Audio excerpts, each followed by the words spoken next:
All right, how's everybody tonight? Oh, that's right, I can't hear anybody. All right, so um, my name is Kevin Bertram. Um, I'm the owner of Fort Circle Games. We publish historical games with an eye towards. I'm sorry, I just have a huge echo. I'm just going to check one thing real quick.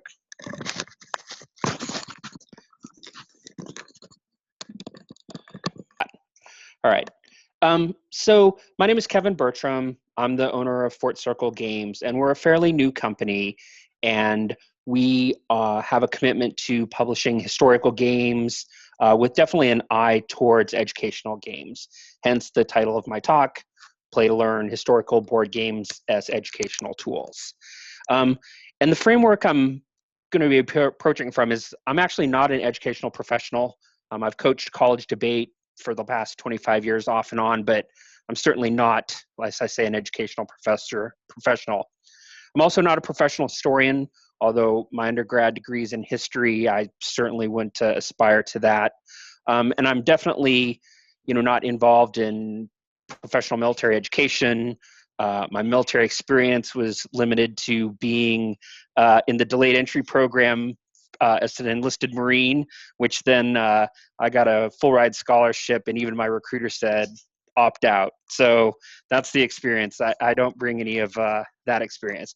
Instead, I'd like to think that I'm a highly seated amateur who has a lot of interest in history and interest in learning about history. And so that's the perspective I'm coming from. Why don't we go to the next slide?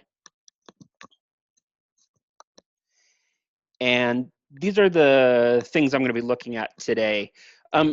Students benefit from curiosity about history, inside the classroom, outside the classroom, and how we can encourage that.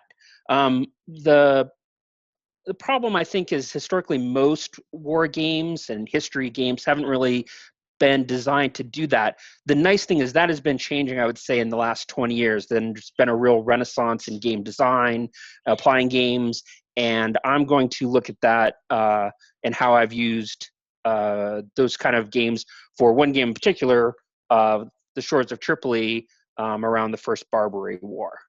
So why don't we go to the next slide? So here's how I learned about history as a kid. When I was 5 years old, I went and saw Midway in the theater with my parents. I remember when I left the theater, it was 12:01 on the big bank clock. I don't remember the temperature, but it was Billings, Montana in the winter, so it was probably pretty cold. And even though I was only five, and even though it was, a fictionalized account, I learned a lot from watching that movie. I can tell you the four Japanese carriers that were sunk. I can tell you who Yamamoto and Nagumo were. I could tell you about the American carriers. I developed a ton of knowledge about the Battle of Midway just by watching that one movie. Now that spurred an interest, and so I happen to have the Golden Book History of the United States. It became a 12 volume when I only had the first 10 volumes when it was published from 1963, and it was perfect. Not only, I first wanted to read about World War II based on watching Midway, but then it expanded out and I became interested in Civil War and the American Revolution and the growth of the nation. And that kind of fed on, here's a movie then helping me want to read a book. Then I started watching documentaries. The World at War was the classic one that I remember watching first. It was pretty amazing. And, these were all helping support each other. Now, I put Tom Clancy up there because I know a lot of people actually get into history through historical novels. And, I should probably mention, I'm Patrick O'Brien here. I'm a little embarrassed. That's not how I got started in any kind of historical fiction. But these are all different ways that either a student, especially a younger person, can either learn about history or have an interest in history. And so these are all reinforcing. Now, I've left off a picture of Edmund Kennedy, who was my high school history teacher. He was a former military army officer who then taught history. Fantastic in the classroom, And I think I was ready to listen to him, though, because I'd had these other formative experiences that interested me in history. Can we go to the next slide? But board games also did a great deal, and I think that's that's the focus of why we're here tonight. And that even from an early age of playing board games, developed an interest in history, geography, civics, and the like. The first game I actually remember playing was Feudal. I can still tell you that pikemen can move up to 12 spaces horizontal or vertically. Sergeants can move 12 spaces diagonally. My favorite piece was the archer who could ping someone from 3 spots away. And from there, I learned Risk, which admittedly not a history game, but to this day, I haven't played Risk in 30 years probably, but I could name all 42 territories on the Risk board still to this day, just by playing it, and you get to know where things are. And, it's not a perfect map of the world, but it made geography, it spurred an interest in geography, which, I think is tangential to history. Then, I stepped up into Axis and Allies, and, maybe not a great history of World War II when you have Japanese tanks liberating Moscow or taking Moscow and liberating Berlin, but, it's definitely a step in the right direction.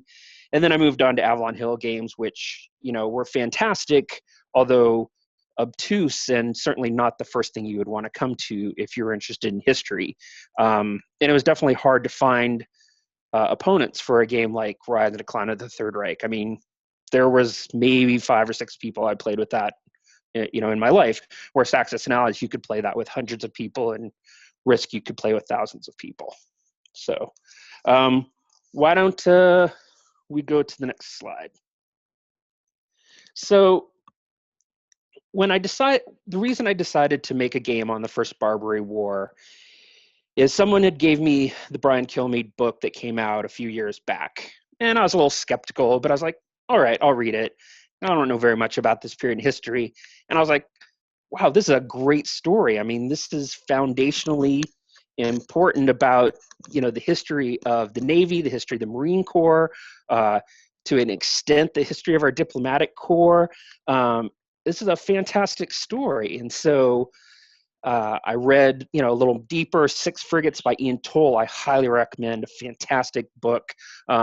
There's plenty of other books I can recommend, but definitely, dove deep into the subject. I watched a number of documentaries. I even watched the 1950 Tripoli with Maureen O'Hara. Not particularly historically accurate, but fun to watch. But the thing that was missing was there was no board game on this topic, and that shocked me. The fact that we have board games on, esoteric princes in Eastern Europe in 897, we have 5 board games on that guy, and we don't have a game about something so foundational to the Marines and to the Navy. The fact that the first, military monument in the United States is actually the Tripoli Monument, which is now at the Naval Academy. Originally, it's downtown in Washington, D.C. The fact that there's not a game on that was really hurtful to me. So decided to rectify that. Why don't we go to the next slide? So this slide is titled Top 5 Game Influences for Tripoli because my wife, who helped me with the presentation, said that's what I should call it. But that's not quite accurate. These are actually just my 5 favorite games, but then you can see snippets of all of them in the design of Tripoli. So Twilight Struggle and 1960 are both obviously historical games. I hope some people, I'm sure a lot of people are familiar with them, particularly Twilight Struggle. And Twilight Struggle had been the top rated board game on Board Game Geek for quite some time. It's fell down a little bit now. It's still in the top 10. And you refight the Cold War, either the United States or the Soviet Union. It kind of accepts a lot of Cold War mythology. And it is just an amazing game. Probably the best game I have ever played. So fascinating. And I have a good background in Cold War. I mean, I'm, interested in history, but Twilight Struggle just brings it to the fore. It's really pretty amazing.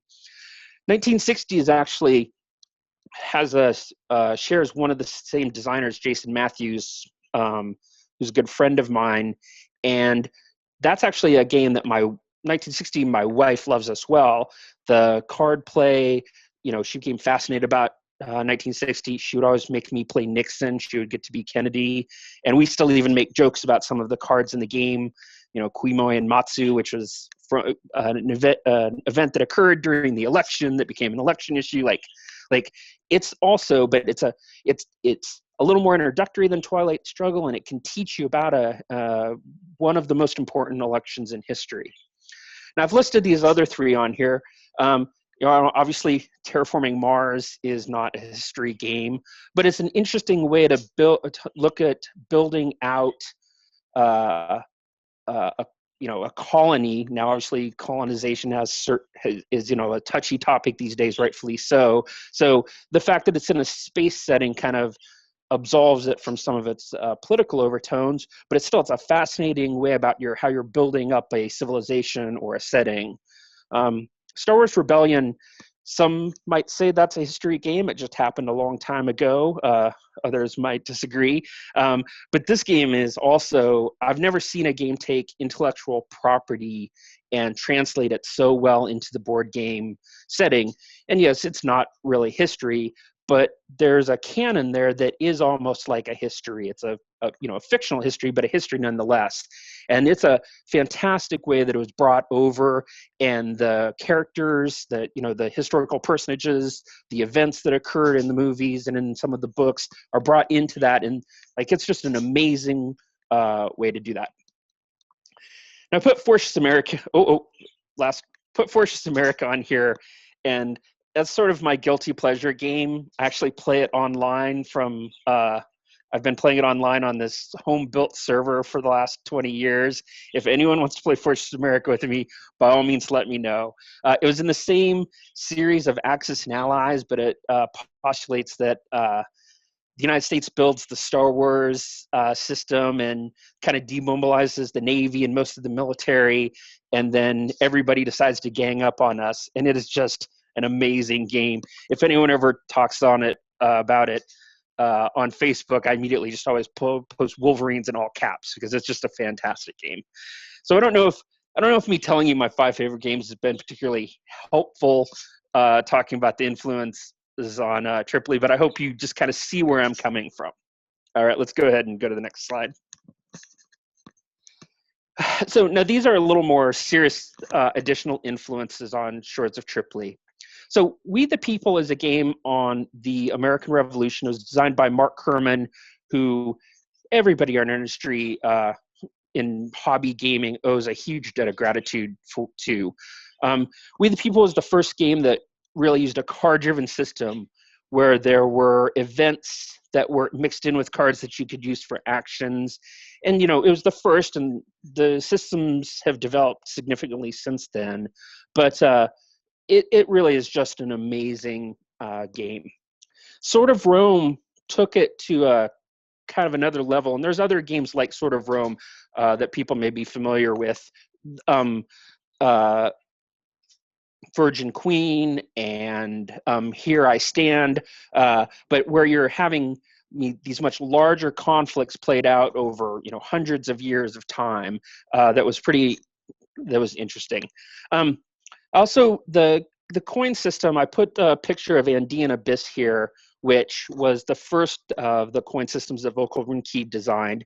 And they took a very different look at card-driven systems. They're not really card-driven per se, but they would use cards as events that are cycling through, so you would get a feel for the events that are occurring in a particular conflict.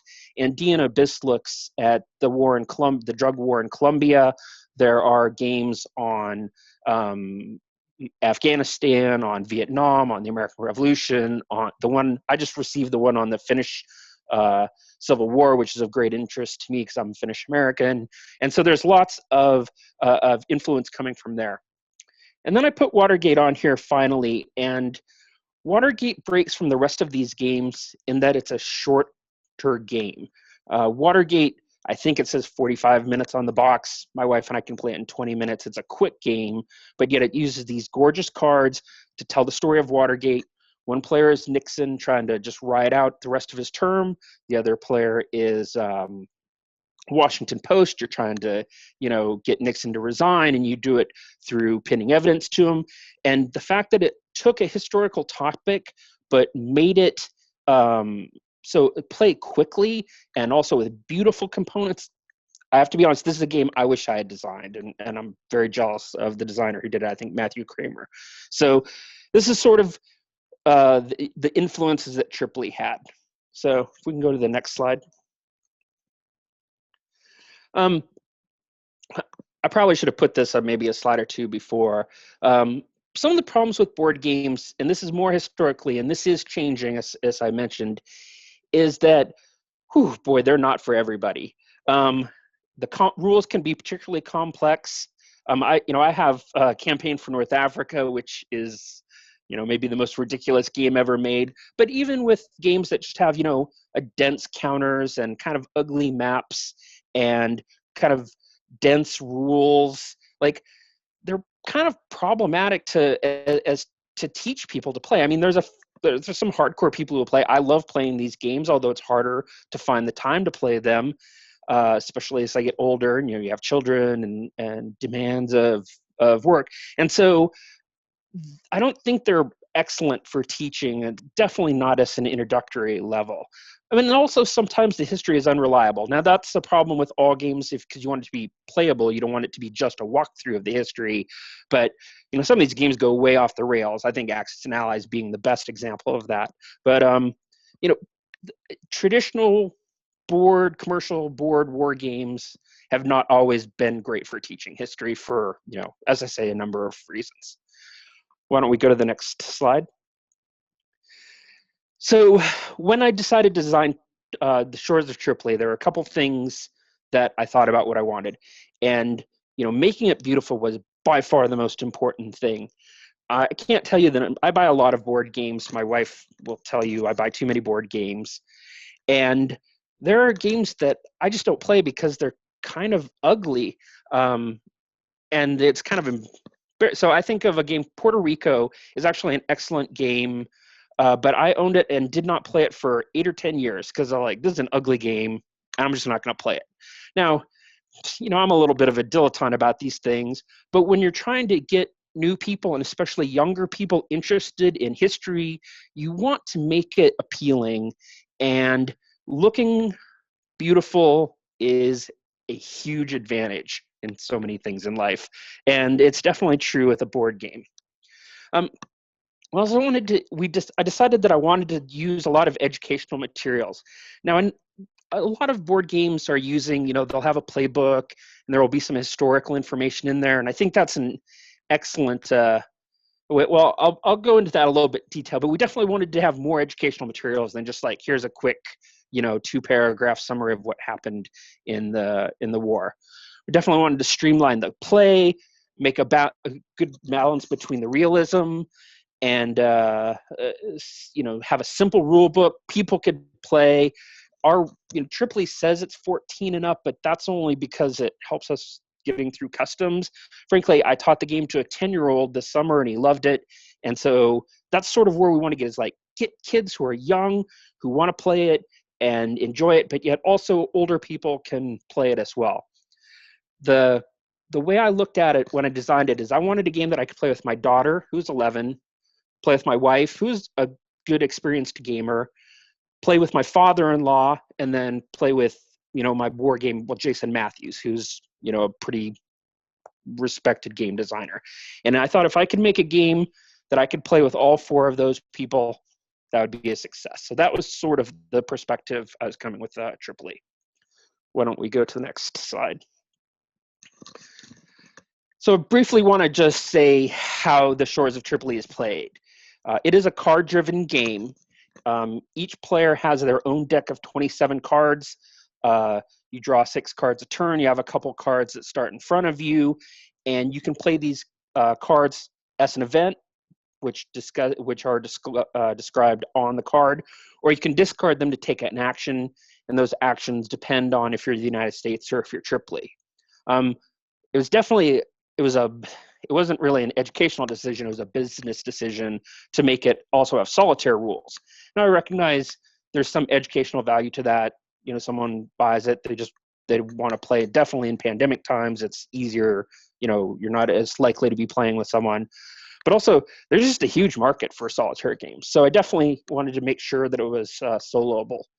And then finally, you know, even though almost all of my favorite games I've listed before are longer games, you know, because of the changing, you know, attention span of people, because of people's changing taste, I wanted it short. I think Tripoli might be a little tiny bit too short. It's about 45 minutes. But I think that kind of shorter game where you can get all of the important information out of it and you get a good grounding of the conflict without, like, you know, playing 6 hours and then having to set up the next day. I think there's a lot of value to that. So, also, I do want to say, yeah, I decided to use dice combat, which I know is a little bit of a, you know, an issue in the gaming with gamers. Some people say they don't like dice combat, but I love the fact that it creates a risk assessment for a player, and it also creates some, you know, unpredictability in addition to the order that the cards are coming. So, so that's how that decision was. All right, why don't we go to the next? So, you know, what was influencing that design decision then, you know, directly went into the design choices. So choosing components, you know, I love counters on a game, but you know, I love counters in a game, but frankly, they're a little off-putting for you know, particularly newer gamers, and so that's why the game uses these, I think, fairly gorgeous wooden ships, and then the infantry are just wooden cubes. When Tripoli is successful, they get these gold coins, and you'll see those throughout. Those components was really an important decision. We also wanted to use a lot of educational materials. I think I again mentioned this in a little bit later, so I'm not going to go into depth, but the idea was to include not only just a summary, but some original documents, supporting it with things that are online, and there. So I'm actually going to go ahead and skip the next slide because this is just kind of an overview of the things we're going to be talking about here shortly. So, all right. So in choosing the components, as I talked about, I thought it was really important to use wooden pieces, but I also wanted to use the period artwork. There's a decent amount of art for the First Barbary War. The War of 1812 is really the war that has just the most amazing artwork for it, that, you know, people were painting up a storm in that time. It's fantastic. There's also a lot of great art in the American Revolution, but luckily there was enough that I could support the cards that we had in the shores of Tripoli. So, I'm muted now. Hello? You're good, Kevin. Good. All right, sorry. So that was, yeah. So let's go ahead and go to the next page. So then the next question was educational materials, and that was actually a really crucial part of what we wanted to do. So instead of just having, you know, dashing off a short introductory essay, I reached out to Abby Mullen, who is a professor at George Mason. She did her doctoral on the First Barbary War. She's also a digital historian. She's really, frankly, a rock star. I can't wait till her book comes out in 2022 on this. So she wrote about a 3,000-page essay, which I mean, well, buy the game and you'll see it. No, it's actually online. We've posted it at Board Game Geek, and you can read through it, and it's fantastic. We also decided we wanted to start using some original primary documents with the Shores of Tripoli, because it was the first game. I kind of wanted to see what the response would be. So we included a copy of the letter that Thomas Jefferson sent to the Basha of Tripoli, saying, hey, the letter is just a mastercraft in diplomacy by an iron fist in a velvet glove. It's fantastic. So I highly encourage you to read it. And we hope that kind of thing would spur people's interest. And from the handful of games I've sent out to reviewers, it seems that that's been a good call. There's some other things that we want to do. Classrooms are a little odd right now. We have the domain name, the shoresoftripoli.com, where we've talked about putting support materials for teachers from everything from, like lower grades, fairly easy things, up to far more sophisticated materials for a little bit older students. We haven't done that yet. We're kind of, the education world is in a little bit of a stir right now. And then we also have talked about doing some companion videos. So a short biography or a documentary where we'd interview some of the authors that we list in our bibliography, intersperse it with some gameplay, and try to really bring home the idea, the lessons of the war, not just of the player who was important people during the event. So that's sort of the idea. Now, what I really want to do before the pandemic was actually do a tour of the game where I would have flown to Gibraltar, played there, shot a short video for that, take the ferry over to Tangier, then go to Algiers, go to Tunis. If my wife would let me, maybe fly into Tripoli real quick and go out and rent a boat and play the game on the boat where the Philadelphia had run aground. Obviously, the pandemic's not letting us do that, and I'm not sure if Libya is quite the safest place to go these days and without the pandemic. But the idea is it would be something interesting, like an interesting way to spur excitement about, the history of the game. Why don't we go to the next slide? I'm going to pause this here real fast, Kevin. We have some questions in the chat, and one okay. is really important for this educational aspect. So Eric asks, for some of us, the major issue is finding games that can fit learning objectives for a given class. What would you suggest for helping to weed out some potential titles based on the class objectives? I'm sorry, actually, I had a little echo there. Do you mind just asking that question again? I apologize. Yeah, so in regards to using games as educational materials, how do you weed out some potential titles for your class objectives? Well, I mean, that's a broad question. It sort of depends on the grade level, the topic. I mean, I have lots of ideas depending on what we wanted to what were the objectives of the classroom. So, and I'm not even saying that games are only appropriate in the classroom. I think there's lots of ability to take games and break people up into teams, and depending on the size of the class, you can have people play different parts of the team. Even with Tripoli, there was a graduate class where we were going to split the class in half, and decisions would be made jointly, and you can make it fit into the classroom. But for the most part, I don't think that commercial board games are inherently designed for the classroom. You need to make some accommodations to make them work in the classroom. Now, there are a couple people who have designed some games. They're mostly teachers who have real, classroom experience, and they're not really board games. They're more like role-playing games where people are playing specific roles within, whether it's at Versailles or at the United Nations or those kinds of situations. I don't feel like I'm giving a great answer, but I hope that helps. It does. I think Sebastian has a further clarifying question about how you pair different materials, such as videos, historical documents, with a game. Sure. So historical documents, we like to include some in the game. We did that with Tripoli, just with the Thomas Jefferson letter.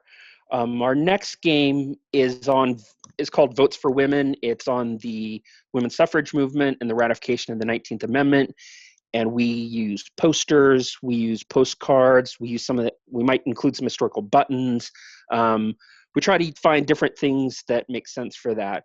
For the Halls of Montezuma, which is a game I'm a co-designer on that won't be released for about a year, we partnered with Amy Greenberg, who she wrote Sarah Polk's biography, and she wrote A Wicked War on the war with Mexico. And she also had a book that was like historical documents from the Mexican-American War. And so she's like recommending documents that we can use. So we're trying to include a lot of them in the box. The notion is that we also want to have a website for each game. You know, we own the shoresoftripoli.com, we own votesforwomen.com, we own the hallsofmontezuma.com, and the notion is that we'll include those documents up online. Then as far as doing videos, you know, this is a little bit far out, a year out or whenever we kind of start doing that. And we would, include them on the dedicated educational website, but we would also, put them on YouTube fundamentally because, we're a small company. We don't have the massive resources to really do it in a big manner. So does that answer your question, Sebastian? I've not heard it didn't. So I'm going to proceed with our next question, and then we'll continue on with our design choices segment. It comes from Scott, and he's wondering if these types of games that include educational materials, or specifically the Shores of Tripoli, I believe, is aimed at an educational or at a wargaming market. And by that, and Scott, correct me if I'm wrong, I think he means like a hobby gaming / Sure. Well, it's not aimed at, PME, correct? Like, that's not what it's aimed at. It's definitely aimed for a mixture. It's introductory wargaming is what I think of it as, or introductory hobby wargaming.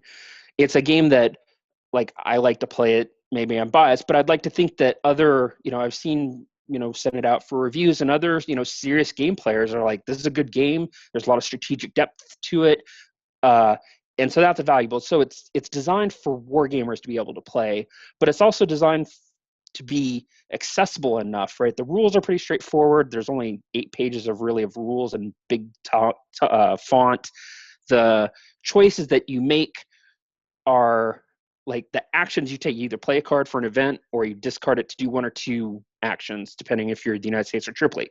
Well, that's pretty simple to explain to someone. I mean, I can teach the game in 5 or 10 minutes, but it's not a simple game in that, it's not like rolling dice or something, right? Like you need to, it's particularly in the United States, you need to put out fires as the Corsair, as, Tripoli or their allies are starting raiding. You got to yet still build up your land forces to send the Marines to Dern.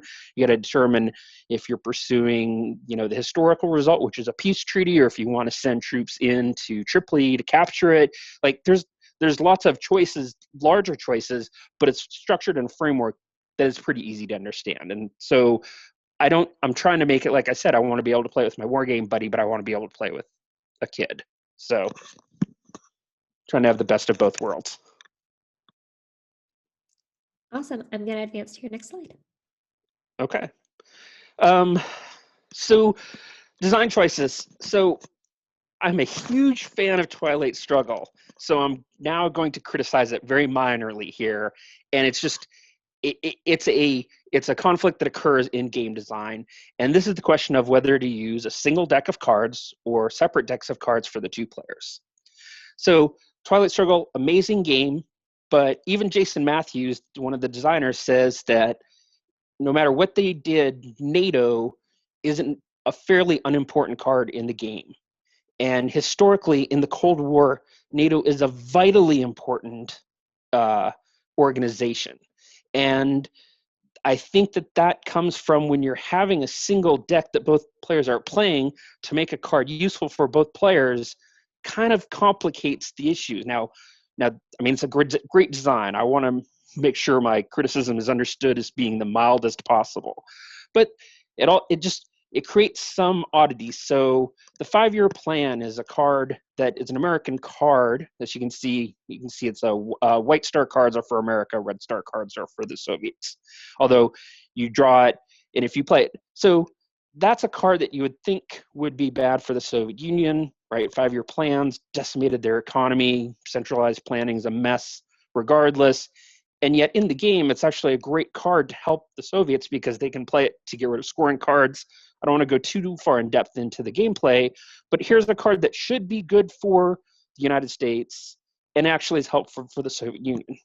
On the flip side, the Glassnodes card is a card that, although should be good for the Soviet Union, and even though it gives the Soviet Union 2 victory points, the Americans can often play it to end up having a big coup somewhere, which in the gameplay is actually much more helpful to the United States.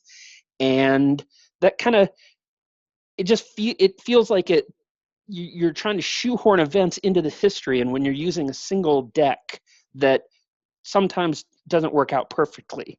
The nuclear test ban, it's a card that is it's a neutral card, as you can see by there, and that's a card like the nuclear test ban was really important, and yet also I feel like it's a card in the game. It's never played for the event, and so you're losing out on some of the historical events because the card mechanics, the way they get played out is you never play them for the event, you never learn about that event, it's not important to you. And I think it's a problem with single deck design, so that's why the Shores of Tripoli uses double deck or separate decks. So why don't we go to the next? And so there are also, and the second kind of reason that I decided to use separate decks is in in Twilight Struggle in 1960, in games that use a single deck, some cards you just never see, the event never happens.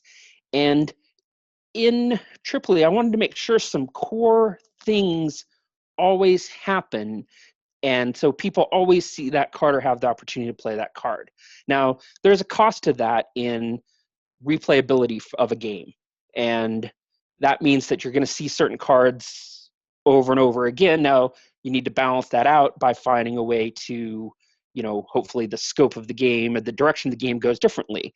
But so in the First Barbary War, Hammett's Army created, it's kind of a fundamental thing. The United States is going to do that 95% of games they play. They have one side way that they can just try to invade Tripoli only with the Marines.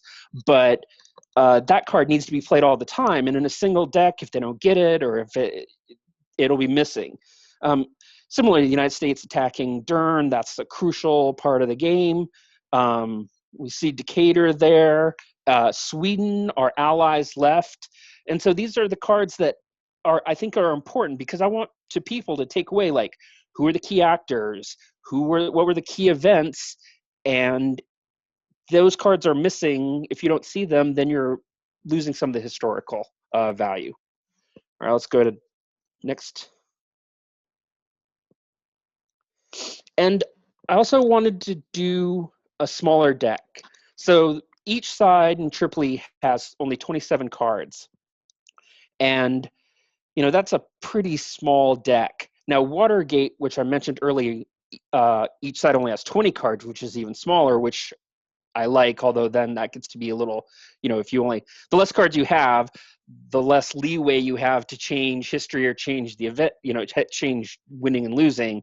And so I like 27. It works symmetrically with the number of turns, the number of cards you're drawing.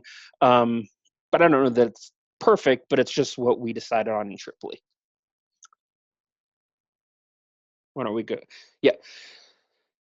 So the design choices I had about play balance, there's actually two very different things what I mean by play balance. And the first is, if you're going to play the United States or if you're going to play Tripoli, you have a fairly even shot to win. And that mostly is the case, although Tripoli does have a small design flaw. I don't think it's terrible, but in that if the first time you play, I would say Tripoli is going to win 60 to 65% of the time. And that's because playing as Tripoli is just easier.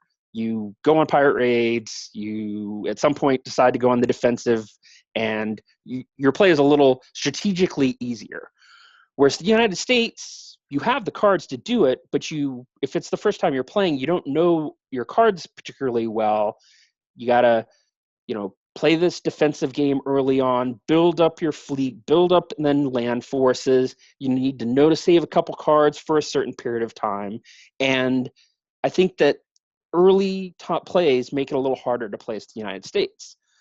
But then later, as you know the game better, I think there's actually a slight advantage playing as the United States if you're very experienced players. And, I just tried to, pull a Solomon and split it in half. And so early games will be slightly weighted towards Tripoli and later games will be slightly weighted towards the United States. But with the dice and with the cards coming in different order, I think it works out. The other thing about play balance is I wanted an inexperienced player to have a chance to beat an experienced player. So this is my friend's 10-year-old son who I taught the game over when we were in the Outer Banks in August. He loved it. It was great. With a little coaching from me, he beat his dad. And then without any coaching from me, he could also beat his dad. And the idea is that in a perfect game that's perfectly balanced, or I'll take Twilight Struggle for example. If I've played Twilight Struggle over 100 times or over 1,000 games, if I'm playing a new person, there's a 99.9% chance I'm going to win. Like unless I throw the game, like it's just knowing the cards, knowing how to play the game. There's all kinds of tricks. In Tripoli, I wanted a new player to have, 5, 8, 10% chance of winning, right? If it was just a coin flip, they'd have a 50% chance of winning. I didn't want to get that far, obviously. The strategy needs to be important. And so that's why, the dice can turn against you in Tripoli. And some people think that's a design flaw, but I think that's a benefit. So, yeah. So, Sebastian beat me the first time we played, and maybe I was throwing the game so he would like me, but also, inexperienced guy beat the master. So that's, like I say, that's a design bonus. All right, let's go. Donovan had a really quick question just about play balance. Everyone else, I do see your questions. We will get to them. But before we move off this slide, Kevin, is there any mention of the play balance in the game, or is this more of a you learn by doing and you learn by repetition? So in the rule book, there's a short section on, I can't remember what I titled it, like recommended play or something like that. And it gives some, the United States, here's a couple cards that are really important.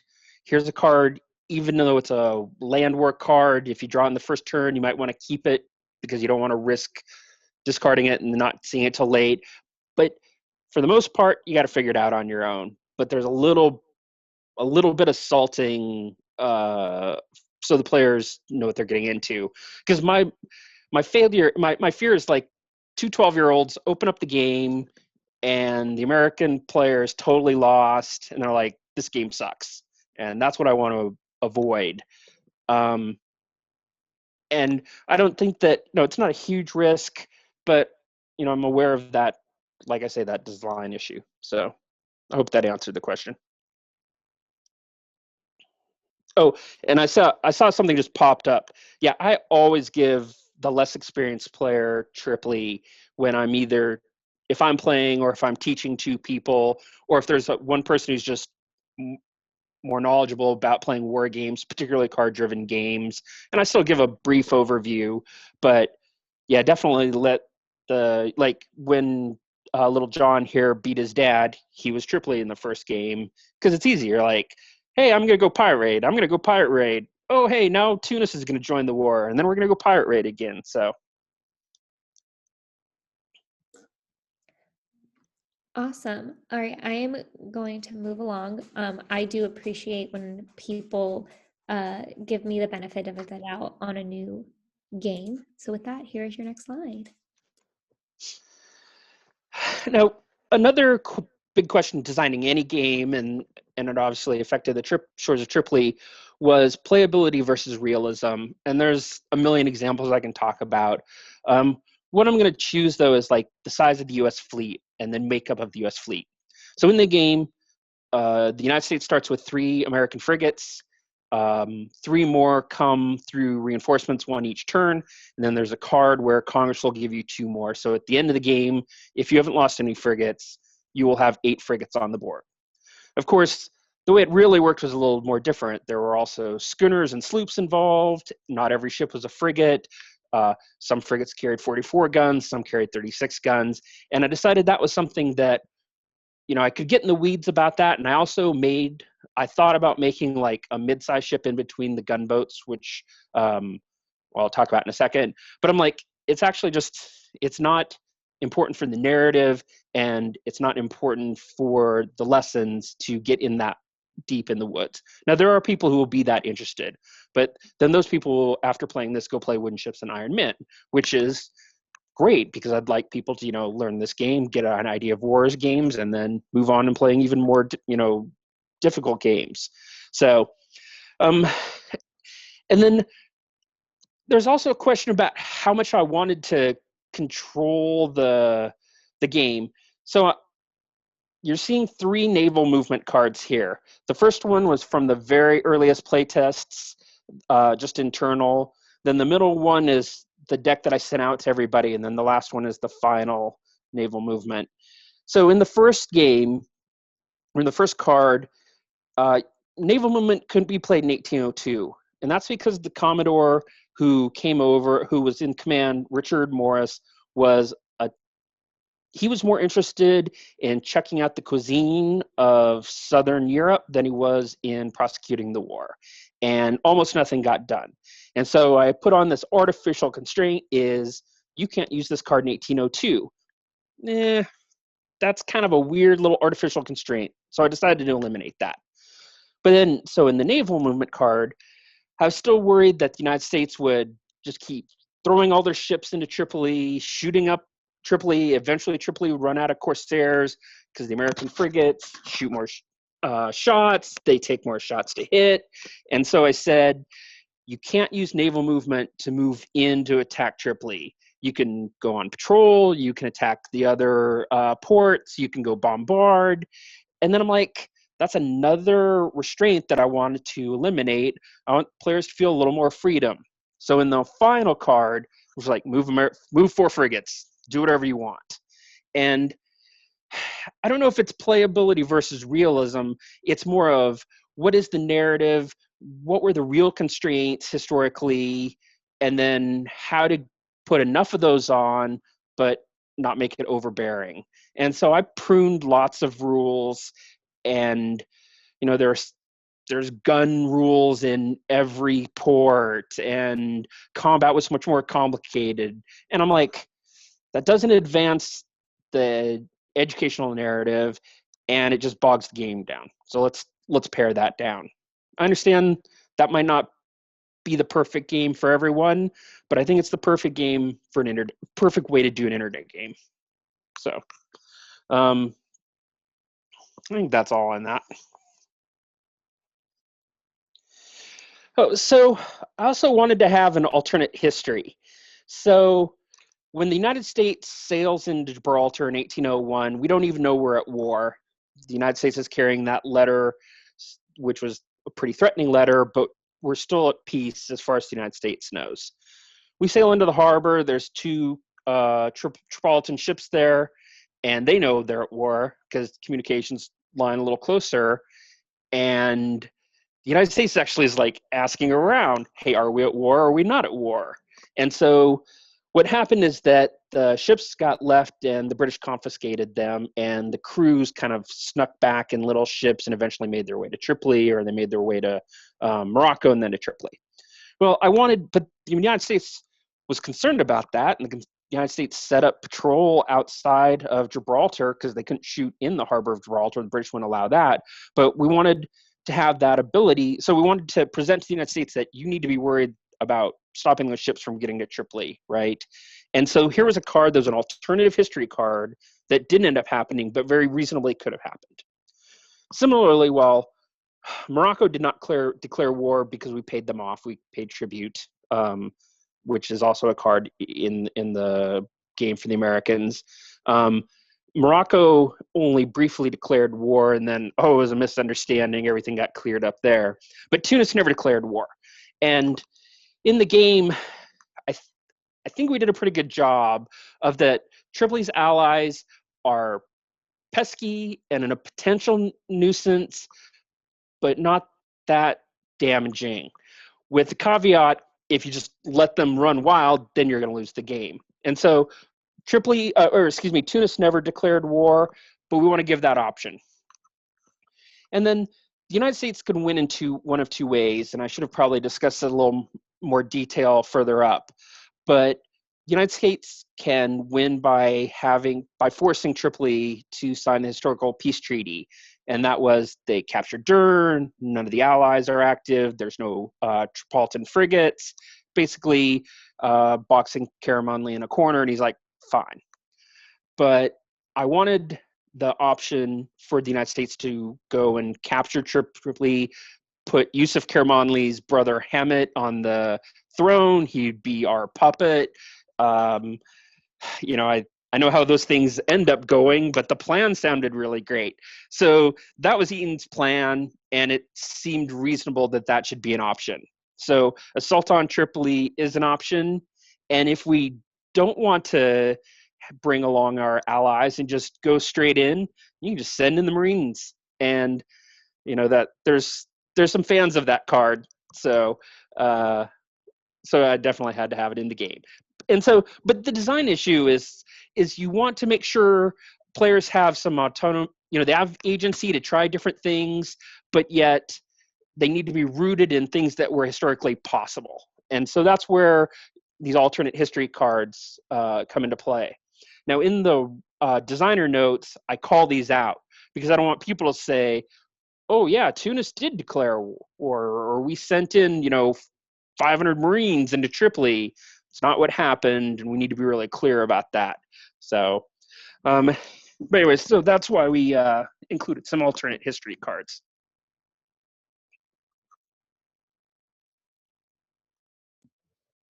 So I think this is another really good pausing point for us to ask some of the questions. I won't say that they have been piling up, but I have told a few of you that we would get to your questions. So I'm going to kick us off with James' questions, James S. And he asked about the aspect of history that you found most difficult to represent in the game, and then how did you overcome that challenge? That's a good question. I think the nature of the relationship between the United States and Hamid Karamanli, who was the brother of the Basha Yusuf Karamanli. The Basha had killed one brother, and Hamid had went into exile. He's hiding out in Egypt. Eaton has this great plan. He's like, no, we're going to put you on the throne. Here's my grand plan, which didn't have a ton of support from the United States. The relationship was super rocky. They're marching from Egypt to Dern. There's almost mutinies. There's fights over water. There's real fear that no ships are going to show up to help out at Dern. Like, it's a totally fraught relationship. And the notion that then they would have marched to Benghazi and then to Tripoli is not likely. But it was hard to really put that in the game. So Tripoli has a card that will encourage some of Hamid's mercenaries to bolt out of there. An earlier card I had even some switching sides to try to capture that difficult relationship we had. In the end, I don't think it did a great job of that, but at least the fact that some of the mercenaries might desert, and the fact that it's actually a hard slog for the Hamid's army, or Eaton's, that General Eaton is commanding, with these 8 Marines and a sailor or two. Like, I don't know that it captures that dynamic fully, but at least the game hints at that this is a little harder than just, let's just walk a couple hundred miles and take over these cities. So.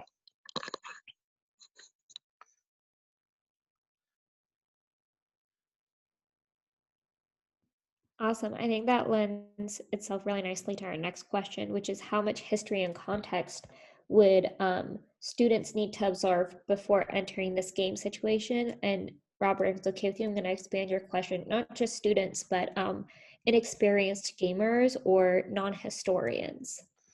Is the question how much history or how much game understanding? Like how to play games? I believe history, just in the context of understanding the actual decisions that are made in a historical conflict. Sure. So from a history perspective, it's very helpful if you're a student or if you're just a game player who's not deep into history. I mean, obviously, know that the American Revolution happened, know that America was not a superpower. The United States was not a superpower right after that. We were small, although very perky, small Navy, small Marine presence, barely an army. To understand our role, the United States' role in the broader world in the 1801, 1805, right? It's probably not necessary to know that the United States had just fought this quasi-war on the ocean against the French. Like things like that I don't think are really necessary. Knowing Jefferson was president, you're going to learn that in the game. I don't think you need a lot of historical background to play the game. And that's the notion, is that this is supposed to be enticing. It might be a first step to, we have a bibliography in the back of the historical notes that, hopefully people say, oh, wow, this is really interesting. Well, here's, a good book for lighter reading. Here's some deeper books, right? I mean, Six Frigates is a pretty deep book. I wouldn't necessarily recommend that to a 14-year-old, or maybe a 14, depending on their interest in history, but or even my wife probably wouldn't want to read Six Frigates because it's a little deep. But yeah, I don't think you need particularly very much knowledge about the historical period at all, other than just that rough brush about where the United States was in the world. So. And in your experience, does designing geopolitical games and specifically their adjudication adjust for or allow for the types of discussions surrounding the historical context? And if so, how do you kind of make those adjustments? And I know this is getting into your next slide a little bit. Well, so pre-pandemic, I live in Washington, D.C. I know teachers at a lot of the schools, both public and private, and we had planned to teach the game to several classes, get some feedback, not only to help the game, but also to see the educational value, to see how it would work in that setting, to see if what I think people will get out of the game, they get out of the game, and we had high hopes for all that. Obviously, nature intervened, and we haven't done that. That is something we will do when we're allowed to do that, and I'd be happy to come back and have another discussion about that. I feel like there's a second part of that question that I didn't answer. Yeah, that was actually the second part of the first question. I have a question for you in regards to including the role of Ottoman Empire, given its role as nominal lords of the Barbary Coast, and to what degree you included this, but also if you chose a lesser degree, can you just explain your reasoning for that a little bit? Sure. So there's a couple cards that reflect the Ottoman Empire in the game. One is a US card where they can make Tripoli give up gold to Constantinople. And that's what all of these four Barbary states did. They made their payments to the Ottoman Empire, and then the Ottoman Empire was happy about it. And so that's a card that helps out the United States. But then there's another card called Constantinople Sends Aid.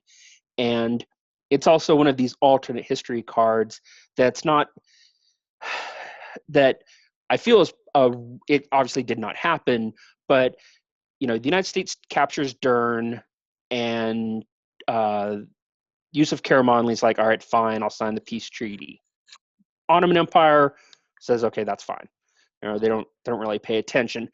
But if the United States is engaging in regime change with one of their, vassal states, they're going to start to pay a little closer attention if we're, landing troops and trying to take over. Are we going to pay the tribute that they're demanding? And so it's kind of a what if of history, because it didn't get that far. But so the Tripolitan player has a card where Constantinople will send them a frigate, send them 2 more Corsairs, send them 2 more infantry units. And is that what Constantinople would have done? Or would they have used diplomatic pressure to, scare the United States off? Like, I don't know. That's a great topic to write a paper about, like what would have happened. As it is, with 27 cards, I wanted to make the Ottoman Empire's presence known, and that's through a very powerful card, but it doesn't dominate the discussion of the game.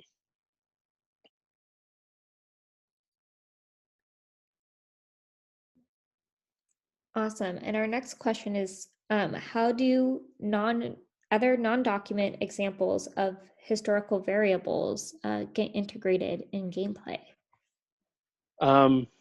Non-document? I'm not sure what the question's asking. Like I say, there's things that happened. So, and I'm actually going to talk about them in a minute. I think, the Philadelphia runs aground, the Tripoli captures it, and then we have this amazing raid to go in and blow it up, right? That's an event that has to be in the game. Sweden originally was at war also with Tripoli. They wanted to work closer with us. We didn't do a very good job, especially because Morris was there. And so they just quit. They're like, fine, we're going to pay off Tripoli. So these things that happen historically happen in the game. As far as like documents, I don't know. I'm not sure how to answer that. We just try to use the things that occurred, including the documents, the peace treaty, for example, and integrate them into the game. I don't feel like that was a great answer, but if you want to rephrase it, help me out a little bit. No, I think that's great. I think people saw the graphic of primary source documents and they just want to know a little bit more about, events that may not be in document example. So with that, I'm going to move along to the next slide. We do have 4 to 5 questions for the end of the presentation, but until then, we will hold questions. So another thing that was really important was building a sense of community around the game.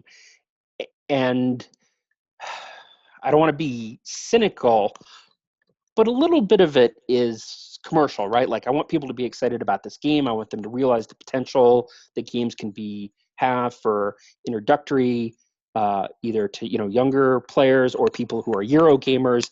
And so I cast a wide net for playtesters. I wanted people who were hardcore grognards.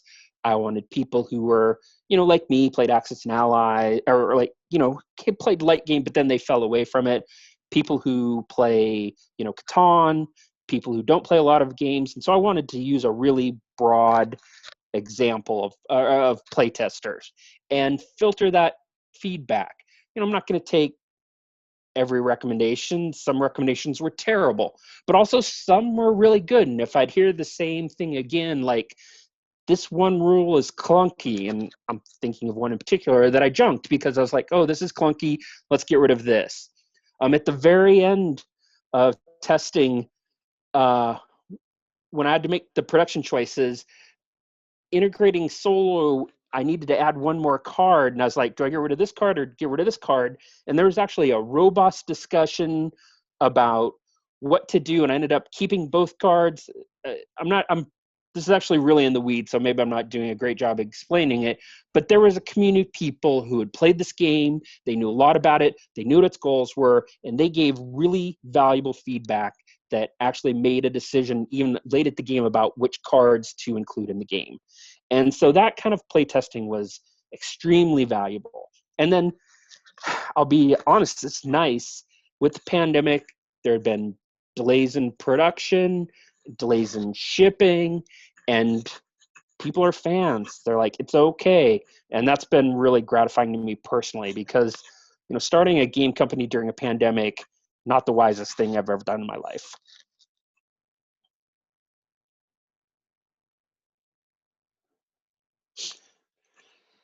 So what are the things I want people to play Tripoli once or twice and know?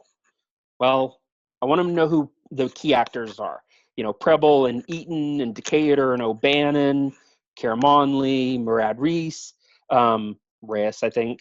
I wanted to know the perspectives that the United States had and that Tripoli had. And I think that's really built into the victory conditions, right? Like the United States just wanted to end the piracy and they didn't want to pay tribute. And Tripoli their economy's built on piracy and tribute. So they wanted to spill enough blood or take enough treasure to make the United States submit. And I think that comes through in the game pretty clearly.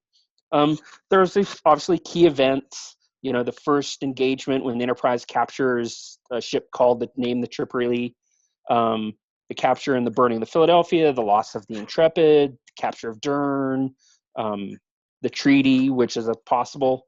I think those come through if you play it once or twice. There's also the asymmetrical nature of the conflict, which I'm a big fan of asymmetry in games. When games are, too even, too balanced, directly, that's just not as fun. And certainly this conflict was very asymmetrical.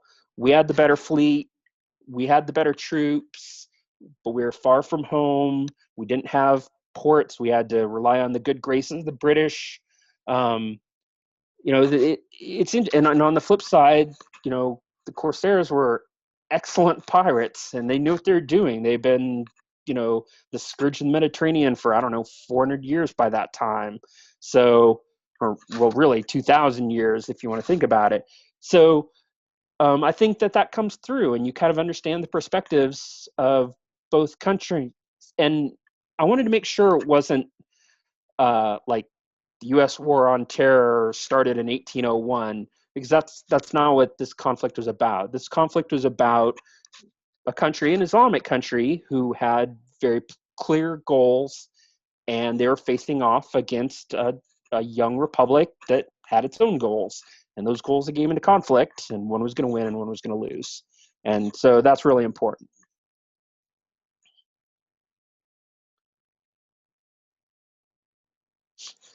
So I don't want to make this to be sales propaganda, but I do want to let you know what's on Fort Circle's future and the things we're working on.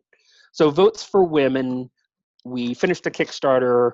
We're doing some final round of play testing through the end of the year. If anybody is interested in play testing Votes for Women, by all means, reach out to me.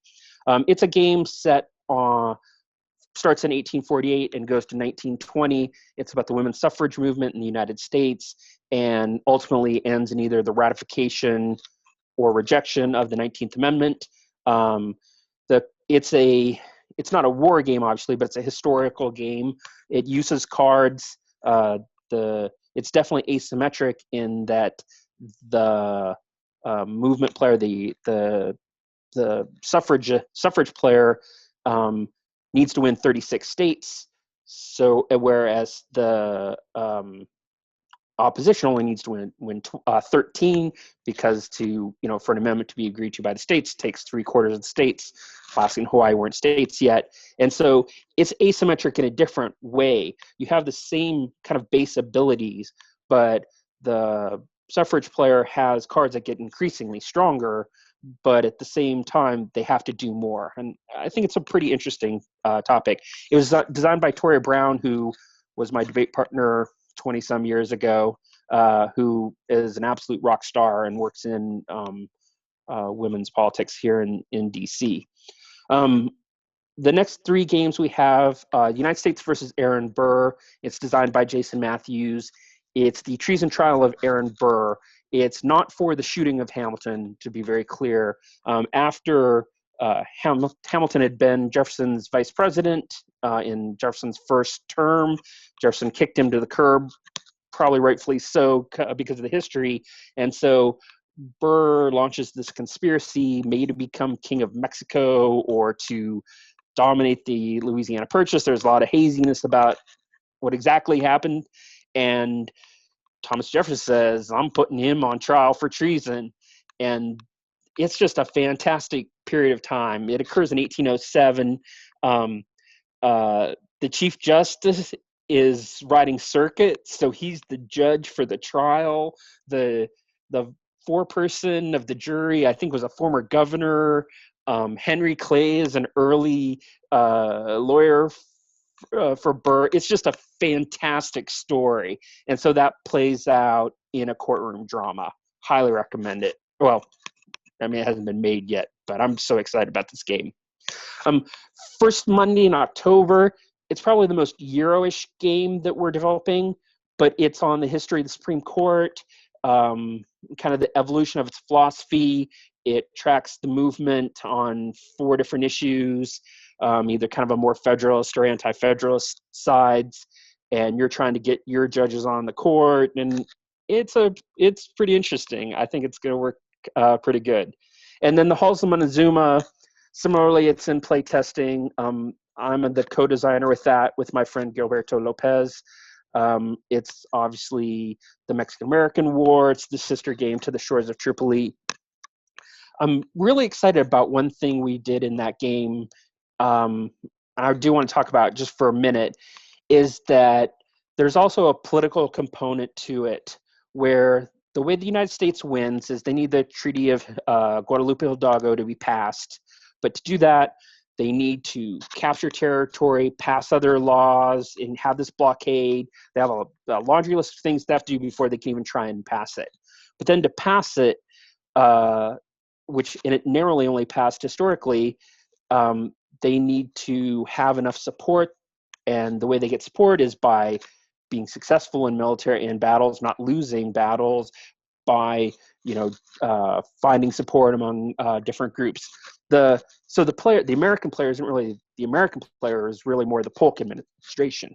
On the flip side, the Mexican player is the Mexican army, and he has Santa Anna, and he has troops in the St. Patrick's Battalion. But a good third of the Mexican players' cards are also about the anti-war movement in the United States, Abraham Lincoln, the spot resolutions, Henry Clay, the Transcendentalists, Frederick Douglass, and then kind of the war fatigue that happens. The midterm elections that happened in 1846 can flip Congress from being a Democrat Congress to a Whig Congress, which makes it harder for Polk to get his things passed through Congress. It's a pretty, well, I shouldn't say it's so smart, but I'm really excited about it. So if anyone's interested in play testing that, also please let me know. So that's what we have on tap. We have some other games. I'll just leave it at that. That's what our 2021 looks like. Awesome. So I'm going to do a quick pause here to ask some of our questions for Kevin. Question number 1, what do you think are the key things to learn from historical games? And I liked this question because it wasn't just war games, all historical games. So it depends. I think that you want to know who the key actors were. You want to know the key events, and you want to know, I think most importantly, the perspectives of each side. Like, what were their goals? Why did this conflict? and I use that like whether it's a war or it's an election or whatever, because I mean you're playing a game, it's a competitive game, so there's a clash. Well, what's the historical reason for that clash? And then if we're getting really adventuresome, how does that fit in the larger historical time period? So, the Mexican American War, right? United States wants more land. Mexico's honor is offended by the way the United States for annexing Texas. That was an inevitable clash, but it's also taking place in this much broader perspective of Mexico trying to become a country despite all of this instability. The United States has this manifest destiny feeling that they should control the entire North American continent. And so it is a important episode in this larger discussion, right? The United States is becoming an empire, not a republic. And that, how that's occurring, that in that broader context, not just the specific conflict, is I think, what I'd like to see people learning from any game. I think a really good follow-on question is, what other historical, either diplomatic, political, or economic issues do you think there should be historical board games on, and would these help with educational purposes? Well, let me tell the next 10 years of Fort Circle. I think that the history of cities is really interesting. So I live in Washington, D.C., starts as this just sleepy little port, becomes the nation's capital. It has big growth periods, usually around wars. Also, during Reconstruction, there's the Great Migration. There's this cultural development in the city. I think that's an ungamed type of game that would be fascinating. I think on New York City would be interesting, San Francisco, Chicago, any kind of major city, London, Paris, like the history of cities, I think is fascinating. Any war obviously makes sense. My great white whale is the War of 1812. I think that, there have been a lot of games made on it, and none of them are quite perfect. And it's hard because there's this naval battle going on against Britain. There's the United States trying to capture Canada. The United States trying to push the natives out, and all games give them no agency, which I find very frustrating. And then there's also kind of the separate war, which is almost like a civil war with the Cree going down in the southeast, and then Andrew Jackson. Like, this war is a mess. And trying to synthesize that into a game that plays in 60 minutes, that's my great white whale. I also think that it can be brought down to, any election. 1960 is awesome. There have been some other election games that I don't think are quite as good, but they're okay. They're interesting. Votes for Women is fundamentally an election game. It's instead about ratifying an amendment instead of electing a politician, but it's the same, the same rubric. I think that games about civil rights have a particular resonance. We're looking at a game right now. It's called Stonewall Rights, but it's really an examination about the development of gay rights in the United States. I think that that's a fascinating kind of topic. I have a designer who's working on a topic on mass incarceration and how the policies made it grow. And so you would have like the law and order player and the civil rights player who are fighting to try to either keep the prison population higher or lower. Like, I think almost any conflict can be modeled, but you just have to be creative to think about what are the goals, what are the tools, and then how did it happen historically, but is there enough to make a competitive game? So I'm going to do a quick rephrase on the fly of a question here. What is the balance between the time needed to play a game versus the historical detail or material you need to cover for an educational purpose? And then how do you find that balance? A couple people in the chat have given an example of, some games are too slow and they take up valuable time, but they give all of the detail that they need to cover in a given lesson. How do you find the balance in that regard? Well, different games are appropriate for different levels of investigation. In Tripoli, most of the other games we make or will make are introductory. I want people to be able to learn them in 60 minutes, play and learn, and 60 minutes, maybe 90 minutes at the outset, and to be kind of a jumping off point to learn more about the era.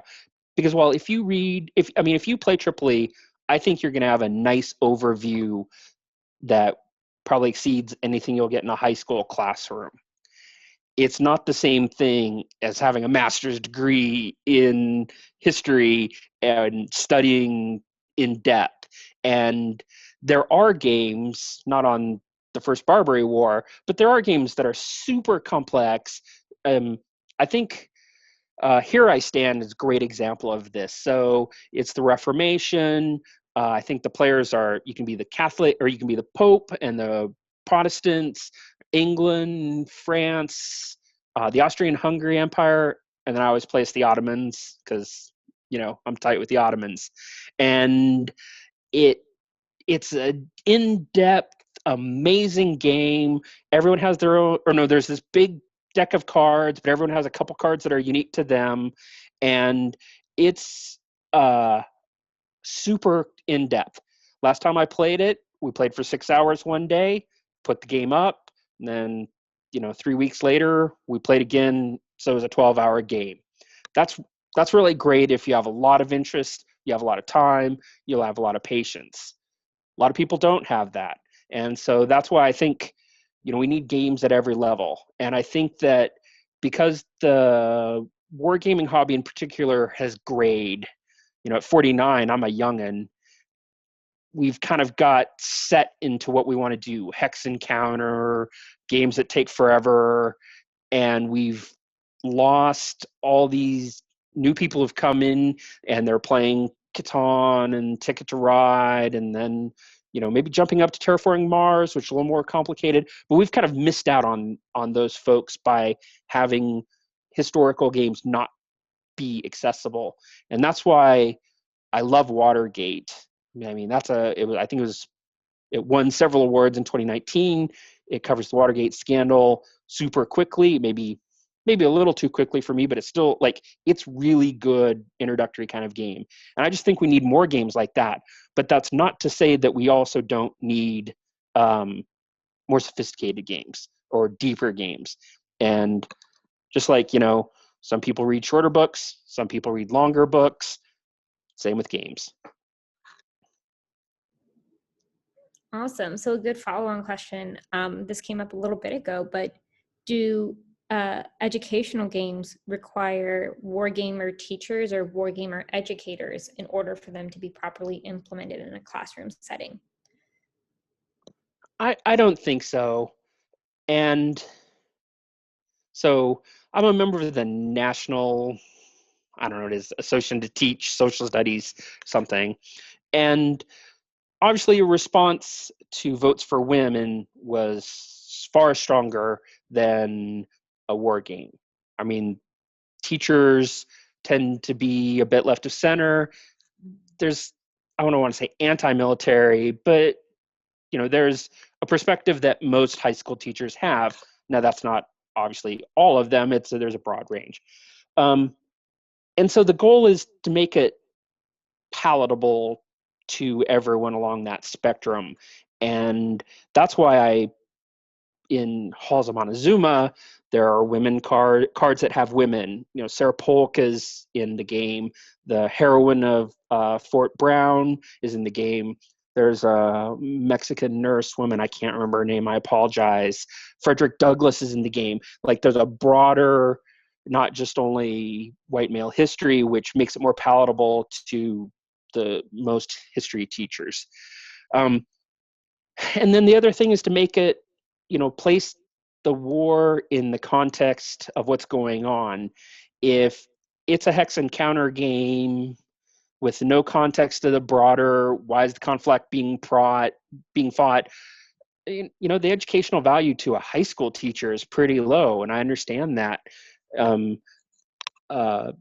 Avalon Hill made a game called Gettysburg. They made several, but they made one in particular. They partnered with Smithsonian, and that game was a really nice, light introductory game. But because there's no broader context for why that battle is important or any of that, I don't think it got the reception that it could have. Of course, this was 1995. So, and it also helps if teachers are gamers, but there's a movement towards seeing games as educational tools. I was at the American Libraries Association where I gave a presentation and met a lot of librarians, and librarians are really seeing games as a tool. And it's maybe librarians more than teachers who are kind of getting the foot in the door so games are being used in the classroom. I also want to be clear that I don't mean to say that these are games or classroom games only. Like, that's not the kind of game I'm trying to make. I think you can make a game specifically for a classroom, and that's not what we're doing. But we definitely see it being helpful in the classroom, but also something someone can play on their own, with a friend, the same way they might read a book or watch a documentary, or, on YouTube, these history channels are super popular, and there's clearly an interest in history, and people learn in different ways. This is one of the ways they can learn. Awesome. And I think a really good note on that is, what is the most surprising thing you think you've learned? I don't know. Votes for Women, I actually learned a lot. I'm not the designer of that. I'm the developer. My friend Tori's the designer. But the potential for violence from women during that campaign is actually, I found it shocking. In Britain, the campaign became quite violent. Here in the United States, there was a little bit of it, but not a lot. But police are throwing women in jail because they were trying to vote, and it was a far more contentious campaign than I realized. And I mean, that shocked me. I mean, I guess I kind of should have figured it out, but actually, reading these cards and then reading the history behind it, I was like, whoa, this was going off. Yeah, that's awesome. So we have one question about votes for women. Is it similar to, and I'm sorry, it's a long name, I might butcher it, Freedom on the Underground Railroad? So you're talking about the Academy Games game. Not really. So in Freedom, nobody's the bad guy, and I totally support that. And that play is just a little different, and I don't know if I can really distinguish well. I've only played Freedom Underground Railroad a couple times. I would say that Votes for Women is more analogous to 1960 in that you can, well, let me say, the two-player game is analogous to 1960 in that you're trying to win states, you're using historical organizations, historical cards. You can play them for the event, or you can play them to organize, which gives you organizing tokens, which you can spend if you make bad rolls, or you can spend to do other things in the game. You can just campaign. It's more of a campaign, like a political campaign, not unlike 1960, although obviously lots of difference as well, dice being one of them. But you can, we realize that someone might not want to play as opposed to women's suffrage. So there's also a bot in the game, like in Tripoli, so where one player can play solo as the suffragist player.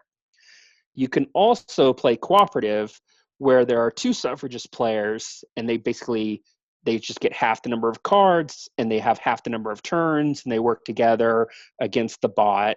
Or ultimately, you can play with 4 people where there's, you know, 2 suffrage players, 2 opposition players. So there's a lot of flexibility how you want to play it. You know, we had imagined in the class, if it's being taught in a classroom, you would have 2 suffrage players, and then the teacher would probably play as the opposition, or you could use the bot as the opposition. Either one would be fine. But, you know, no one wants to be a bad guy. And it's odd, in war games, you know, people play as Germany during World War II, and that's pretty odious. And yet I've played Germany lots of times without really thinking about it. But because this is closer, and it's like, you know, am I going to play a game with my wife, and if I win, women aren't supposed to be able to vote? I mean, that has a unpleasantness to it. And so it's important history, and we don't want to avoid it or walk away from it, but we also want to make sure it can be enjoyed or experienced in a way that is not off-putting for anybody. Awesome. So I'm going to move to the next slide, but there's a question that's quasi-relevant. Somebody was wondering your thoughts on a game called Pax Pamir for education. So Pax Pamir is an awesome game, and it also meets that criteria of being a beautiful game. Of the second edition. So Cole Worley, who is excellent designer. I've never met him, but I'm hoping when conventions happen again, have a beer with him or something. Pax Pamir is a fantastic game. It's set in Afghanistan, and the British and the Russians are playing the great game, and there's also kind of the local elements. But you don't play as any of those sides. You're playing to get influenced in whichever side. It's a much more sophisticated version of The King is Dead, and it's fantastic. So if you're asking me, should you buy this game? Yes, it's great. It is a little more complicated. So I wouldn't say it'd be like a first game or a game for classroom use. You'd need to have, you know, had your students cut their teeth on something a little more simple, I would say. But it's a great game. Yeah, love it.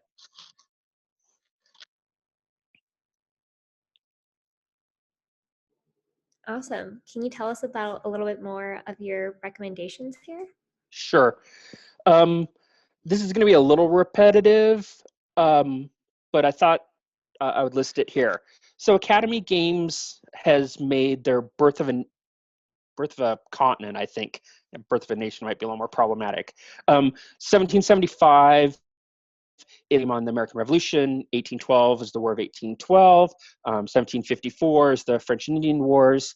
Then they also have a game on Vikings invading England, which is very similar. These games are very introductory, super fun. I think that they're not, I don't want to be critical of another publisher. So I want to say they're a little more on the easy to play side and not quite as much on the historical learning side. But they're really good games. I want to be clear about that. So highly recommend those. 1960, so this was a ZM. This game was originally published by Z-Man, which is just a gorgeous game. And now GMT has picked it up, and it looks really good too. It's a great game. GMT is branching out and making more games that aren't just straight war games, which I think is really great. Highly recommend 1960. It's in, like I said, in my top 5 games. Coin games. Coin stands for counterinsurgency. I'm sure a lot of you are familiar with them. Andean Abyss was the first one. I was lucky to play test it with the designer in his home before it came out. I think I played as the government twice, and the Colombian government was a disaster both times I played. So, but that series of coin games are great. Now, I think they're a little more complicated. They take longer, so they're not like a classroom game, but they're definitely educational, and you definitely get a good understanding of what was going on. Like I said, I just received the one on the Finnish Civil War, and it takes, there's the Senate and then the Reds, and then there's a moderate faction who isn't really military. They're using political, and I think that's just a great way to broaden out the understanding of a conflict. And it's not just military, it's political. Now, I do think, because it's counterinsurgency, some games are kind of shoehorned into the counterinsurgency, some of the titles in there. Sometimes it makes sense, like Vietnam, Afghanistan. These are counterinsurgencies. But there's different conflicts being shoehorned into counterinsurgency, and I'd love to see people even broaden that out. But those aren't, I would say they're on the medium level of complexity. Twilight Struggle, greatest game ever designed. It's on the Cold War. Anybody wants to learn, the app is $5, and I'd be happy to teach you if you haven't played it. And then Watergate, and I'm torn because Watergate is great, and I'm worried people are going to start making games like that, which is good. It benefits everybody, but that's the games we want to be making. So I hope you understand what I mean. So Watergate is a fantastic game, though, and I think it's only $25 or $30. So pick up a copy of that. That's fantastic.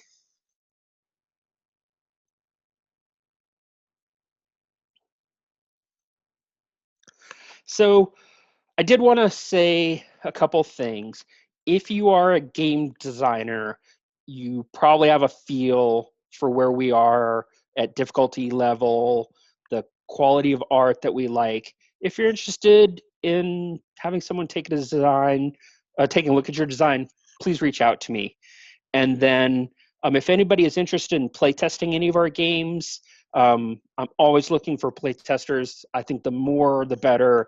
There are some great games that were hobbled because they didn't have enough playtesting. And, the two things that I want to never happen for Fort Circle is to have a ton of errata and to have a game that's just fundamentally broken. Those are must not have those. So with that, any more questions?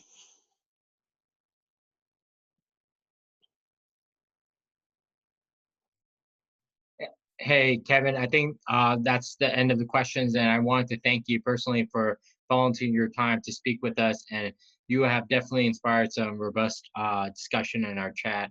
And I wanted to thank you again for giving us such a great presentation.